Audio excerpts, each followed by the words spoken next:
Okay, Okay. so quick introduction. So I'm Jared from TDO Software, and thank you for joining us for this webinar, Cybersecurity Starts with People, Protecting Your Endodontic Practice. We're joined by Natural Networks. We have Mandy and Anthony over here. So Anthony's the CEO of Natural Networks. Giving you a bit of a background, Natural Networks is right across the street from TDO Software. About 13 years ago, we had the most antiquated phone system on the planet, and by luck, they were right across the street. That started a very wonderful relationship between our two companies, and Anthony provides both voice over IP systems as well as managed IT services for many TDO offices. So a lot of you might be familiar with the name already.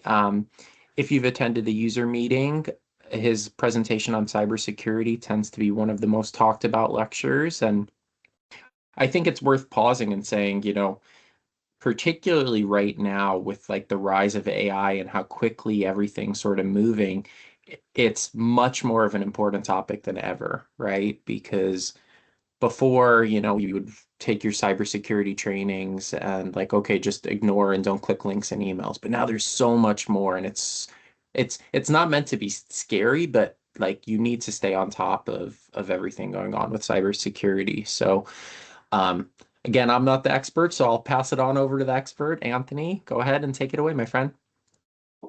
Thanks, Jared. Really appreciate that. Yes, like you mentioned, we've been working together for a long time. I've been doing IT myself since before the days of the internet. So built countless networks, maintained them, all for businesses. I've been involved in too many cybersecurity incidents, a lot of which were all very avoidable. And today we're going to be going over some of the do's and don'ts. And these are all things that you guys have probably heard a lot of this stuff before, but definitely worth repeating because we all know that even those do's, some of you are not doing the do's. So, so let's get into it. So first, we're actually going to start with a couple stories. Stories that on the surface seem like they have nothing to do with dental, endo, and even medical as a whole, right? But it'll give you a different way to think, I hope. So the first story is about this guy that was using Strava. So Strava, most people are familiar with it, fitness tracking app, right? You can post to social media what you're doing for your exercises. This guy was a French sailor, and he was just trying to stay healthy and go out and run. And he was posting his runs to Strava, so everybody on the planet can see it. Well, so was the enemy, and they were able to connect the dots and say, oh, he's going for runs around here. He's part of this aircraft carrier fleet, so there must be an aircraft carrier stationed in this spot. Good to know. He didn't mean to let that out. It wasn't malicious. The technology didn't do anything wrong. It was just doing what he told it to do. But he didn't think about, oh, I'm publishing this information. Bad guys could use it. Another story is pizza. So this story actually dates back to like the Cold War, 1980s, around that time. And what was happening is Russia would have a spy monitoring how many pizzas were being delivered to the Pentagon. Because if they saw a huge uptick in the number of pizzas, that told them that either a big planning session is going on for a mission or a mission is about to kick off. And all they're doing is they're looking at what is going on and then connecting the dots on things, right? And bad guys do that too. They're looking at who are you communicating with? So they could break into a general dentist and see, oh, you know what? This general dentist sends a lot of emails to this endo. They work together a bunch. Let me craft a phishing email that might be something that the endo will click on. And then I can get into their systems too. And AI especially makes it so much easier. I'm Mandy, by the way. But AI makes it especially like so much easier to have those very targeted, very specific to look more legit and have information quickly just using social media or? Because when we started all this, when the bad guys started all this, your phishing emails would have bad English, right? Spelling errors, grammar errors, all of that. That's all gone because they can use AI and it cleans everything up for them and gives them a perfect email. And they don't have to create this. There's actually tools out there for the bad guys where you say, give me a phishing email from here to here, and I kind of want it to say something like this. And it does all the work for you. It'll go pull down your logos, everything. So it's not the technology getting fooled, it's the people, right? That's what it's about, is tricking the people. You can have, everybody should have firewalls, antivirus backups. We've been saying this for ages. Some of you do, some of you don't. But the firewalls, the antivirus backups, they're only as good as the people that set them up and configured them. You could have the best brand firewall there is, but if it's not set up and maintained properly, it's not going to be blocking what it should be blocking. Same with backups, right? If backups are not set up right, which is a 3-2-1 method, you should have 3 copies of your backup of your data, 2 different mediums or 2 different devices, and 1 offsite. Now, when I say 2 different mediums or 2 different devices, that does not mean a USB drive plugged into your server and running backups to there. Something physically separate, like a separate computer where everything is getting backed up to. And then 1 offsite, so that way if the building burns down, if there's a flood, or a bad guy gets in and compromises your server, they automatically go look for backups and try to get rid of those so you can't restore. That way you've got the offsite. Last thing too on the backups, make sure they're immutable, which means a bad guy can't delete them or erase them. It's one of our technical terms. Ask your IT person, hey, are my backups immutable? Okay, so not going to read all those numbers here. If you want a copy of the slide, just let us know. My contact information will be at the end. But this is, something to think about. If you think you're too small of a practice, look at the numbers, right? The data doesn't lie. And actually, you are a good potential victim because you have valuable data and generally don't do much to protect it. Most small businesses have this mindset of, I'm too small to get attacked. Well, the bad guys know that. They know you think that way. So that makes you an easier mark. You think you're not a potential victim, so you're not going to invest as much to protect your practice. Great, so I have to do less work to break into you. So even if you do survive the incident, there's still that aftermath of cleanup, right? Recovery. Recovery is expensive. Financial cost aside, you have the damage to your reputation. Most endos rely on referrals. If I'm a general dentist referring business to you and you got compromised and a lot of my patients had their medical data and personal information sold on the dark web, how likely am I to keep referring patients to you, right? So now there's more than just, let me make sure my email's safe. There's a bigger attack surface here. It's your vendors that you work with. Vendors being things like your practice management software, referring doctors, billing systems, imaging systems like your CBCT, even your IT provider. Because if a bad guy can break into one of those companies, then they might be able to get into you because of that. Numerous ways how. 2 most common methods. 1 is that phishing email. So an email comes from your IT company. An email comes from your practice management software company. Well, I trust them. I use their stuff. And you go click on it, right? The other way, which is much more sophisticated, but does happen, is a bad guy breaks into a software company, puts a little malware backdoor in the software. Then that software company pushes an update to their clients. Then that backdoor is in all of their clients. So why would attackers be interested in going after you? Well, you have stuff that's worth money. You have information. And it could be something where, let me go encrypt your data, and then you pay me to get it back. Or let me go sell it on the dark web. Because there's things like patient information, right? That's worth more than credit cards on the dark web. Tons and tons of credit cards for sale on the dark web. Not as much for patient health information.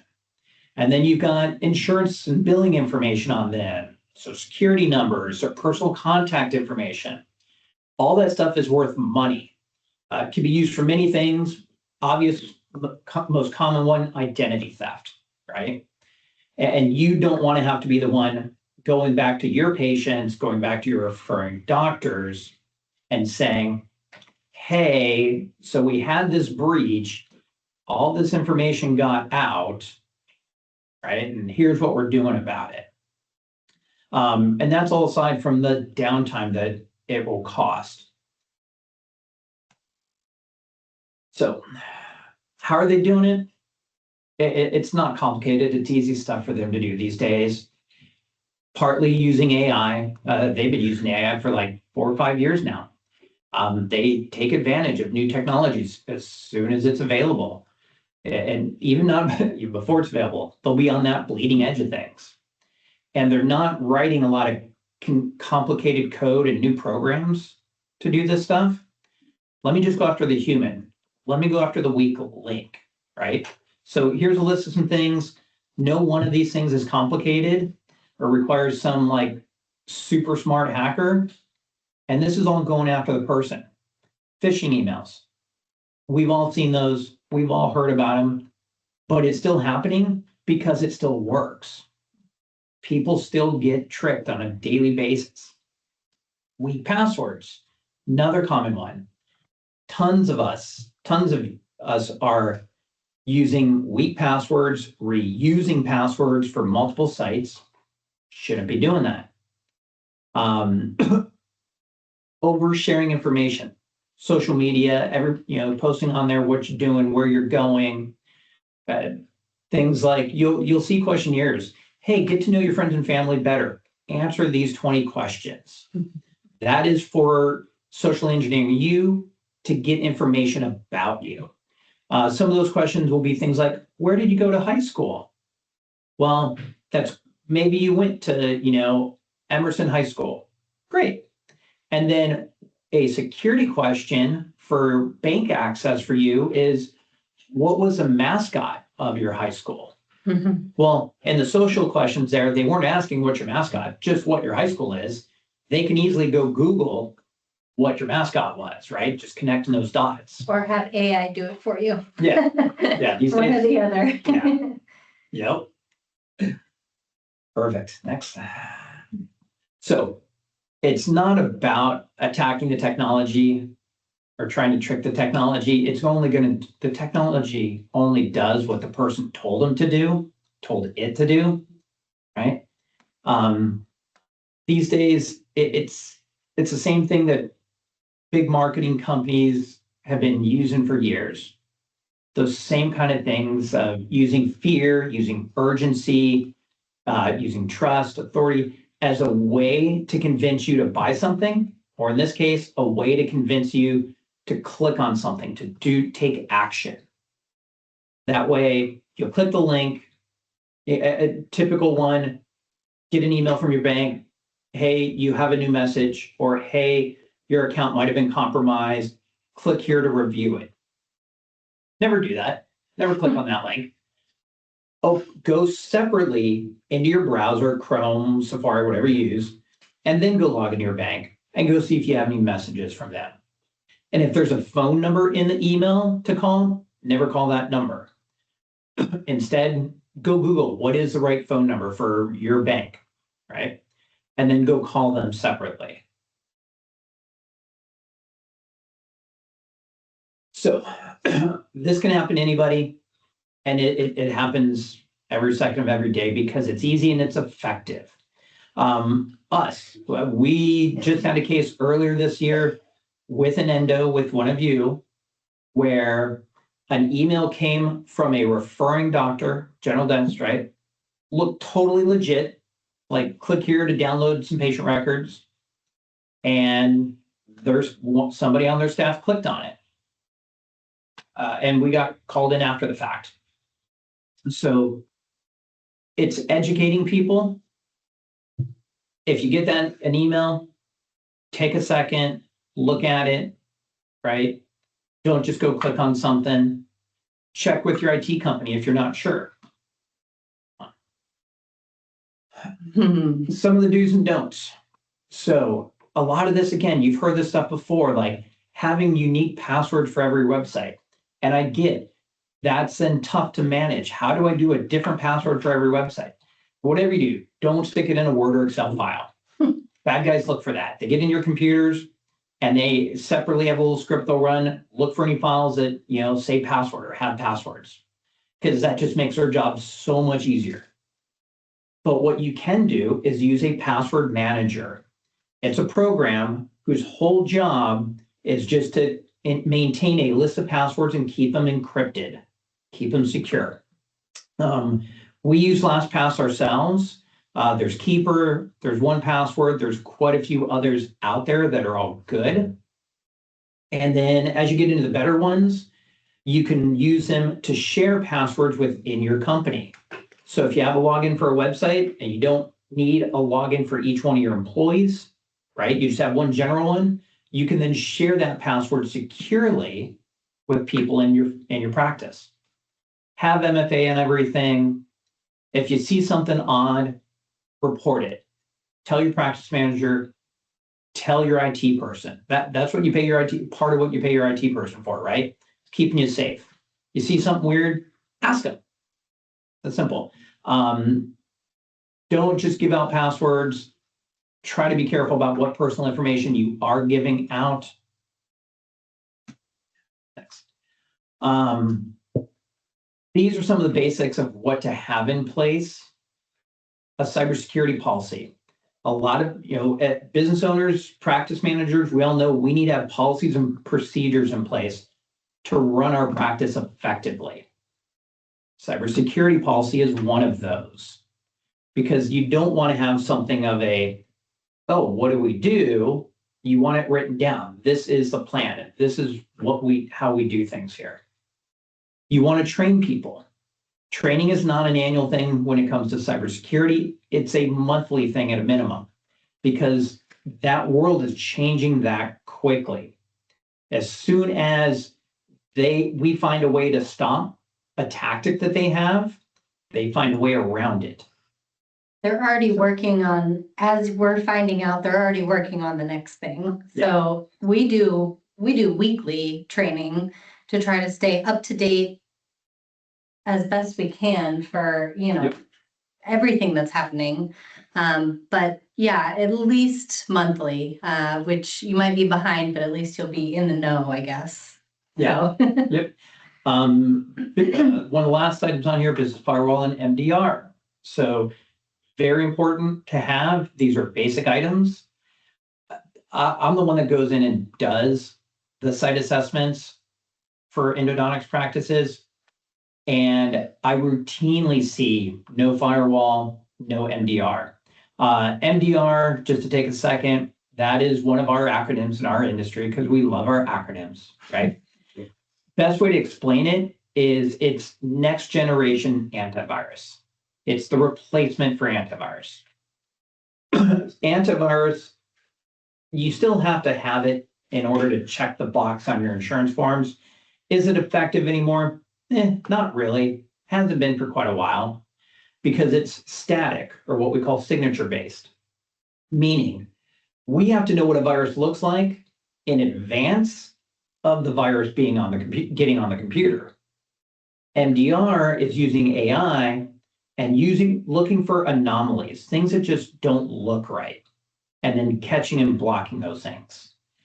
Now, when I talk about a firewall or use the term firewall, I'm talking about a business class firewall, not a TP-Link router, not a SUSE Wi-Fi router, definitely not what you get from your internet provider, but a business class firewall like a SonicWall, Cisco Meraki, Fortinet, Juniper, Palo Alto. Those are all business class firewalls that do things like geofencing, meaning, hey, I see a computer in the office and it's trying to phone home to China. We don't work with anybody in China. Let's stop that. Let's just block that traffic. It does things like intrusion detection and prevention. Other thing I've seen a handful of times is where you will have a business class firewall, but all the security features are turned off because they expired. So it is a license that you have to renew every year. And if you don't, the security services just stop working. And in general, you don't know it stopped working because it's not like you lose internet access, but somebody's got to stay on top of this stuff. So some simple rules to follow: stop, verify, report. So stop. Don't react immediately. Pause, take a breath, right? Look for things that might be unusual. Verify. If needed, call to verify. So you get that email from your bank, hey, your account might have been compromised. Go separately find the phone number for your bank and call them. You get an email from one of your employees, hey, I need to update my direct deposit information. Don't reply back to that. Go verbally talk to that employee. You get an email from a vendor of yours or a partner saying we updated our bank information. Go call them and verify it. Be sure. And then report it. Tell your practice manager, tell your IT company, hey, I just got this email. I didn't click on it, but I think it's definitely a phishing email. Let them know. And even if you did click on it, say, even more important, let us know, then we can do something about it. Yeah, don't be embarrassed because it happens to literally anybody and everybody could get fooled. So the worst thing you could do is panic because you clicked on it and not report it right away, because the longer you take, the more access the bad guys could have in that situation. So yep, we've all, I know we're going to talk about in a little bit here. One of the slides that we have is on culture, but I'll just kind of touch that now.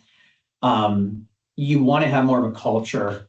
Is that the next one, my chat? No. Oh, it is. It's Oh, the next one. Perfect okay. segue. Yeah. I totally planned that. So you want to have a culture that employees feel comfortable letting you know, oops, I did something wrong.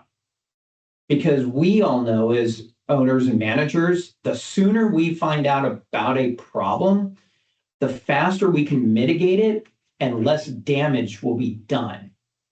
So as soon as that employee clicks on something and then they have that thought in their head, oh, that looks weird. Maybe I shouldn't have clicked on that and typed in my email address and email password for the practice. Let us know right away. Let your IT people know right away. The sooner your IT people know, then they can go in immediately, change your password, reset your MFA, and then start looking, hey, and kick out any bad guy that might be in there. And then start looking, did a bad guy get in between that window of time of you clicking on it and notifying your IT people? And what, if any, damage might have been done? So the sooner we can get to a possible incident, get on top of it, then we can reduce the amount of damage that gets done.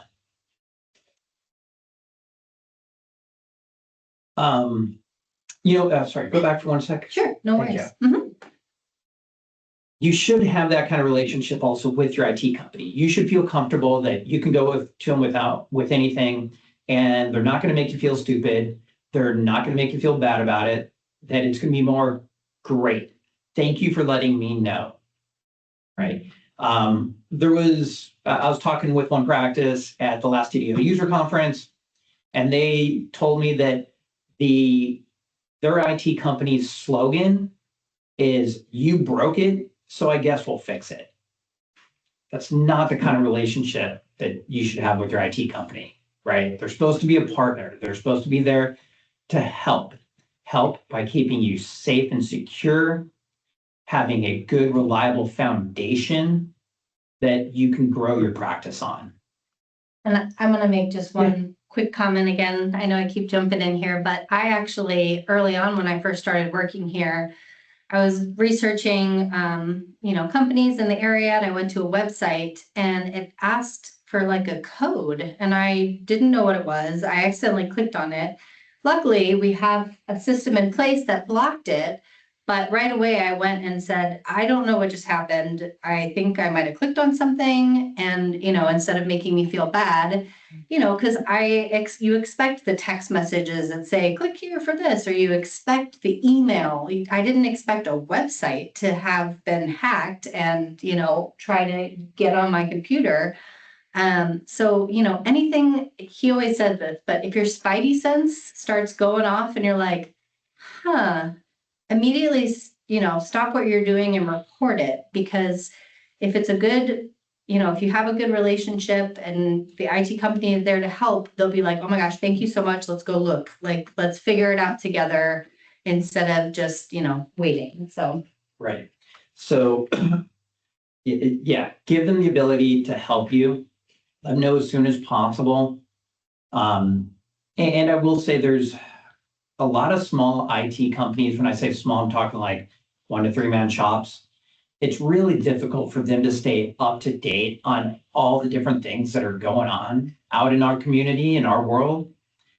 There's cybersecurity is a whole niche area. Networking is a niche area. VoIP is a niche area. Workstations is a niche area. Servers is a niche area. And the list goes on. A little bit like your industry, right? You've got your general dentist. They kind of work, in these areas, keeping your teeth cleaned and doing x-rays and light stuff. You guys get to the deeper, harder problems. A bit of the same in IT. Your help desk people, the people that are helping you with the I can't print, my computer's slow, I need to set up a new computer, that's kind of like your general dentist. But then that deeper layer, those are specialty areas, and it's hard to know everything these days. So I generally recommend when you're looking at IT companies, look for a larger company, 10 plus people, where they have a team so that, all right, these guys focus on this stuff, on those workstations and user issues. These guys focus more on the networking and server stuff. And then as you get into a larger company, they'll have more specialty areas. This allows for 2 things. One, for a better, stable, safer running environment, because you have the specialties there, people that know how to do it.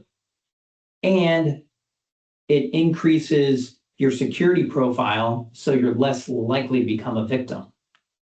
The way it does that is because you got specialists that know what they're doing, and they know, hey, there's an issue if you leave this checkbox unchecked. It creates a security hole, right? Things I've seen out there, I'll see multiple remote access programs on one computer. I'll see 3 different remote access programs on one computer. Like I'll log me in, go to my PC, TeamViewer, stuff like that. No, you only need one remote access program, and you only need it on the computers that you need a remote into. That's it.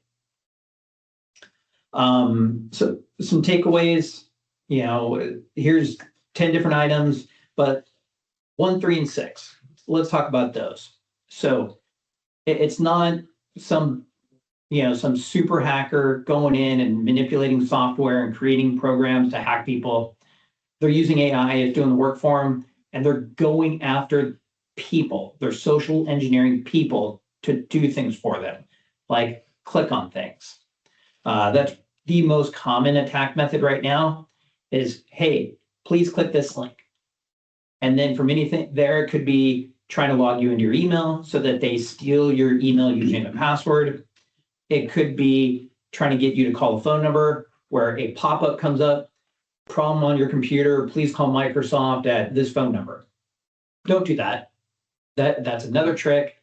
And you call them up and then they remote in your computer and they put malware on your computer after they charge you to do it. So again, small practices, small companies, small businesses are a target. The numbers are all there, all the statistics, right? You can look at all that stuff. It's all online. We'll send you what we have if you want. But at the end of the day, they know small businesses have this mindset that I'm too small to become a victim. Nobody's going to be interested in me.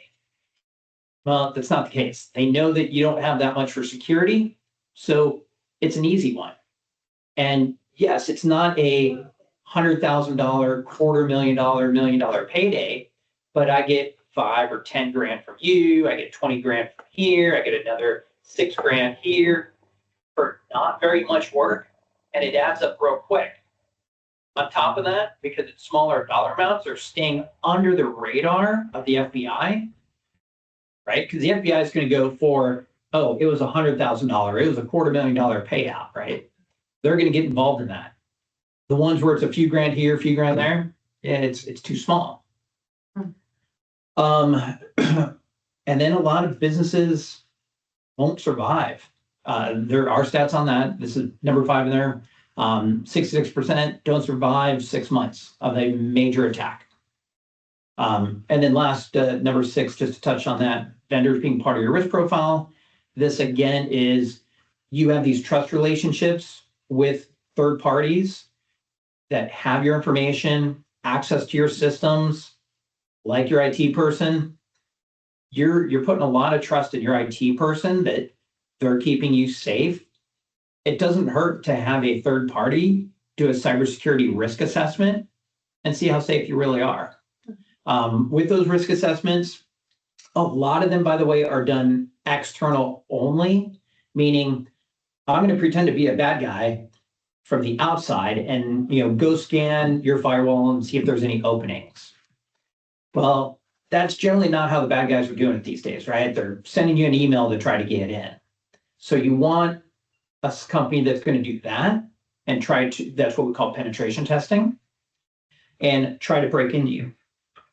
Before you get to penetration testing, there is one level below that where it's called a vulnerability assessment. This is where we take a look at your environment from both an inside and outside perspective, where, all right, let's say we, as a bad guy, did get into your network somehow. What could we see and get to with little effort, right? So it's kind of that low-hanging fruit. Easy things for good, reputable companies to go and run for you and let you know what you got to fix up. So cybersecurity is a team sport. Firewall's not going to protect you from an employee clicking on the wrong thing, generally speaking. Yes, there is, not to go down the rabbit hole, but yes, a properly configured business firewall will 100% make a difference. Quick example, phishing email comes in, somebody clicks on it, right? And that link goes and tries to download something from a server in China. Well, downloads malware. That'll just be blocked. Won't be able to. Maybe it downloads malware from a server in the US because a lot of bad guys have learned, oh, we're doing geofencing now. Okay, so as a bad guy, let's go get a server in the United States and launch our attacks from there. But at some point, they're still generally phoning home, whether it's China, Russia, wherever. So we can stop those things. Antivirus, it's not going to prevent a bad phone call. There are some threat actors where they will call you and pretend to be somebody else and get information out of you so that way they can go and compromise you. There was a real famous hacker, Kevin Melvichek. I always mess up his last name. One of the FBI's most wanted for many, many years. He never wrote any code back in the day. He was using the telephone to hack people. When they finally caught him, and then he went before the judge, as part of his sentence and jail time, he was not allowed to use a telephone because it was too dangerous for him to use a telephone because he could get about anything done that way. Backups are there as cheap insurance. But if they're not set up right and maintained, they're not going to work when you need them. There was a case quite a few years ago that we were called in on where a client server died. They thought they had backups and they didn't work. They tried to restore from backup and there's just nothing there.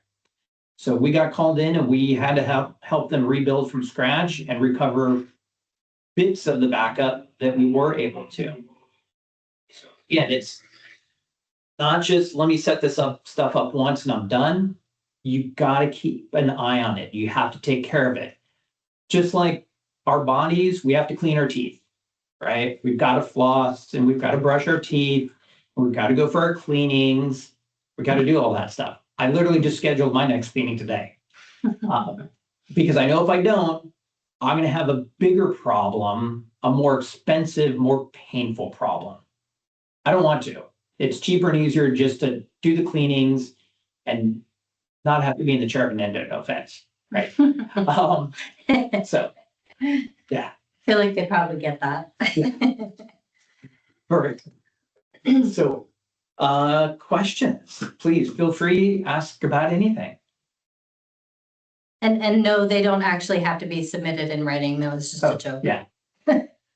Yeah, feel free if there's any question that you had on your mind related to cybersecurity or how you should be managing that for your practice. These are the experts right here. So this is who TDO goes to when we have questions. Yeah, if you have questions on brands or, hey, my IT guy said we should install this security software or we should make this change, feel free, like type it in or ask. I will give you my personal opinion on it. Yeah. It won't give you any opinion because I am not an expert, but I will get you the answer that he says, whatever he says. While we wait for some of those questions to come in, I'll point out Anthony is going to be at the user meeting this year in September. That's happening at the Manchester Grand Hyatt from September 24th to the 26th. So this is the sort of lecture that you want to attend time and time again because it's constantly changing and growing and adjusting. So I always pick up something new every time. Yeah, and it's educating and sharing. When this stuff happens, especially small businesses, large companies, it's harder for them to hide it, right? Small businesses can do a much better job generally about trying to sweep breaches under the rug. But it's important to share what's going on because it is happening to your industry, to endo specifically. I've talked with doctors at some of these, at the TDO user meetings and kind of one-off personal conversations. I had this happen. My friend who also has an endo practice had this happen to him. By being aware, making awareness of what's going on, right? Bringing some light to it, then we can share how we're all doing things to be safer. Yep. Yeah, agreed. Yeah. I think a lot of people tend to have the sort of opinion like it won't happen to me, and they sort of roll their eyes watching cybersecurity presentations until it does happen, and then it's like, whoa, okay, maybe I should have listened a little closer. Yeah. And definitely if you're not, if you haven't been before, I highly recommend being at the TDO user conference. This one that's coming up, there's actually going to be, besides mine, there's going to be a couple other very interesting pieces about cybersecurity. I don't want to, no spoilers, but don't give it away. yes, Yeah. show up. Yeah, show up for sure. Okay. Yeah. Awesome. Well, we're not seeing any questions as of yet, so I think in that case we can give everybody a couple minutes of their day back, unless you guys had anything else that you want to get across. Please make sure to reach out to Natural Networks if you guys have any questions, and if you need an introduction, you can always go through our team as well. So Absolutely. If there's a question that you think of after the fact, feel free. Email Yeah, that reach both out. of us will, with going to that email address, both of us will get it and we can respond to you. awesome. Okay, well, thank you so much everyone for attending. Have a great rest of your day, and we'll talk soon. Bye. Thank Thanks, you. everybody. Bye.